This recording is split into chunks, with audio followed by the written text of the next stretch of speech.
பதிலளிக்கும் என்பது எனது கருத்து. விமர்சிச்சிருக்காரு பாஜக கூட்டணி மற்றும் பலர் விமர்சிச்சிருக்காரு.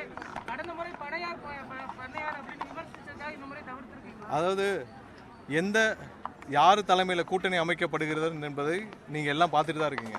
தமிழகத்தில் திமுக தலைமையிலான ஒரு கூட்டணி இருக்கிறது. மற்றொரு கூட்டணியை பாரதிய ஜனதா தலைமையில் அமைக்கப்பட்டுள்ளது. யாருமே இங்கே என்டிஏ கூட்டணின்னு தான் சொல்கிறாங்க. யாரும் அதிமுக தலைமையிலான கூட்டணின்னு சொல்லவே இல்லை.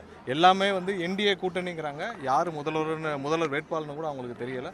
ஸோ அதை தான் சூசமாக இங்கே யாருக்கு நடுவில் யாருக்கு களத்தில் யார் இருக்கா யாருக்கு நடுவில் போட்டிங்கிறது தான் ஒட்டுமொத்த எல்லாரும் அனைத்து கட்சிகளும் மற்ற இருக்கிற 2 கூட்டணி கட்சிகளும் சேர்ந்தாலும் இந்த ஒட்டுமொத்த தமிழக மக்களுடைய ஆதரவை எங்களிடமிருந்து யாரும் மாற்ற முடியாது. ஸோ அது வர தேர்தலில் மக்கள் சொல்லுவாங்க. நீங்கள் சொல்கிற அதே அதிமுகவாக இருக்கட்டும் திமுக இருக்கட்டும் எல்லாருமே விருப்ப மனுக்கள் விநியோகம் மையம் மக்கள் நீதி மையம் கூட விருப்ப மனுக்கள் விநியோகங்கிற தேர்தலுக்கான ப்ராசஸில் இறங்கிட்டாங்க. தாவேகா விருப்ப மனுக்கள்லாம் பெறுகிறதா? விரைவில் அது சம்பந்தமாக இன்னும் 2 மாதம் இல்லை தேர்தல் பணிக்காக அது சம்பந்தமாக விருப்ப மனுக்கள் அனைத்திலும் எங்களோட தலைவர் ஆலோசித்து வருகிறார். விரைவில் அதுக்கான தேதிகள் எல்லாம் இல்லை எல்லாமே ஆலோசனையில் இருக்கு. எங்களோட தலைவர் அது சம்பந்தமாக ஒரு முடிவுகளை விரைவில் இல்ல உங்களுக்கு சுற்றுப்பயணம் சம்பந்தமாக அப்ரூவலுக்கு இருக்கு. அப்ரூவல் வந்தோடனே நாங்க தேதி அறிவிக்கிறோம். ஆங்கில ஊடகத்தை தாவேக தலைவர் விஜய் சந்திச்சாரு, ஆசிரியர்களை சந்திச்சாரு. ஆனா தமிழக ஊடகங்கள் எப்பயுமே கேட்டுக்கு வெளியே தான் நிக்கிறோம்.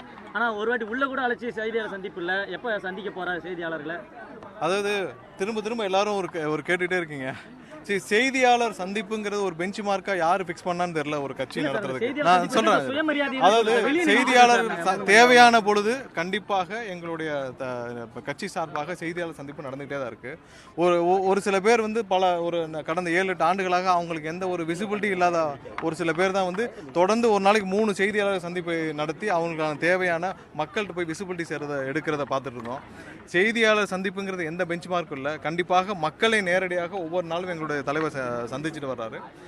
தேவையான பொழுது எங்களுடைய கட்சி நிர்வாகிகள் சார்பாக செய்தியாளர் சந்திப்பு நடந்துட்டு தான் இருக்கு. தேவையான பொழுது கண்டிப்பாக இதுவரையிலான மக்கள் சந்திப்புமே ஒரு லாங் டிஸ்டன்ஸ் சந்திப்பாக தான் இருக்கு. எப்போ மக்களை கை கொடுத்து சந்திக்க போறாரு? ஏன்னா எல்லா இடத்துக்குமே ஒரு புரோட்டோகால் படி நடக்கிற மாதிரியே ஒரு குறிப்பிட்ட தொலைவிலே மக்களை வச்சு தான் சந்திச்சுக்கிறாரு. பேச்சு மட்டும் தான் இருக்கு. இல்ல உங்க எல்லாருக்கும் தெரியும் மற்ற கட்சிகள் மாதிரி இல்ல. எங்களுடைய தலைவருக்கு இங்க இருக்கிற லோக்கல் அட்மினிஸ்ட்ரேஷன், அதாவது காவல்துறை சார்பாக எந்த ஒத்துழைப்பும் கொடுக்கறதில்லை, எந்த பாதுகாப்பும் கொடுக்கப்படுவதில்லை. முற்றிலுமாக இங்கு தமிழக மக்கள் அனைவரும் எங்களுடைய தலைவரை பார்க்க விரும்புகிறார்கள். தலைவரிடம் சந்திக்க வேண்டும் என்று விரும்புகிறார்கள். அதற்கான சூழல் கண்டிப்பாக அமையும். இந்த தேர்தலுக்கு அப்புறம் கண்டிப்பாக அமையும். ஏன்னா இந்த லோக்கல் அட்மினிஸ்ட்ரேஷன் இன்னைக்கு இருக்கிற திமுகவின் கையில் இருக்கு. ஒவ்வொரு நாளும் எங்களுக்கு ஒரு சின்ன நிகழ்ச்சிக்கு கூட எங்கேயுமே இடம் கொடுக்க அனுமதிப்பதில்லை. ஒரு சின்ன நிகழ்ச்சி கூட எங்கேயும் எங்களுக்கு ஒரு இடம் கூட கொடுக்கறதில்லை. அதனால ஒட்டுமொத்த தமிழக அரசும் அதோட என்ஜினும் எங்களுக்கு எதிராக எங்களை எப்படி தடை போடணும் மட்டும்தான் இருக்கு. இதையும் தாண்டி எங்களுடைய சந்திப்பு ஒவ்வொன்றும் நடந்துட்டு தான் இருக்கும். பாதுகாப்பான முறையில், மக்களுக்கு பாதுகாப்பான முறையில் எங்களுடைய தலைவரின் சந்திப்பு நடக்கும். நன்றி.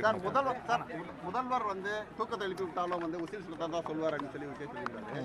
இவர் சகப்பு கலர் சைக்கிள் போயிட்டு கடந்த காலங்களில் போட்டு அதே சமயத்துக்கு ஓட்டு போடுவார் அப்படின்ற ஒரு கருத்து முன்வைக்கப்படுது.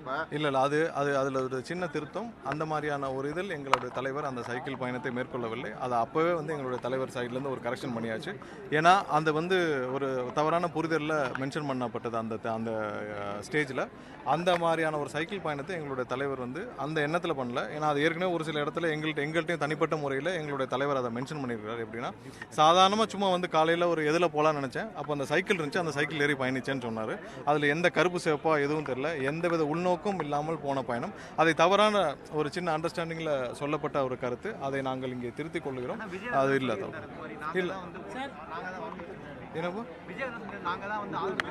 இல்ல அதுல என்னன்னா ஒட்டுமொத்த தமிழக மக்களும் போன தடவை சேர்ந்து தான் வாக்களிச்சோன்றதான் அதை மென்ஷன் பண்ணது. அந்த வீடியோவில் மென்ஷன் பண்ணதை பற்றி சொல்றீங்க.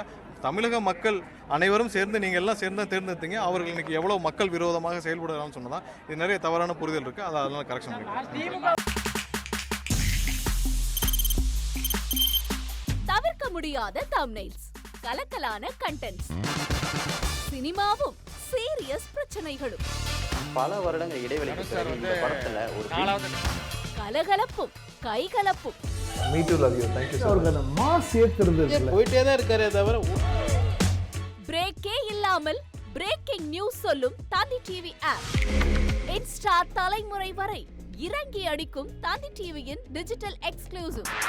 அது தண்ணிக்குள்ள போகும்போது ஹேங் ஆயிடுச்சு. உங்களுக்கு விஜய் சார் எந்த அளவுக்கு ரொம்ப பிடிக்கும்? Of course, Malayalis are huge Vijay sir fans. ரெண்டு பேருமே ரொம்ப பிடிக்கும் எனக்கு.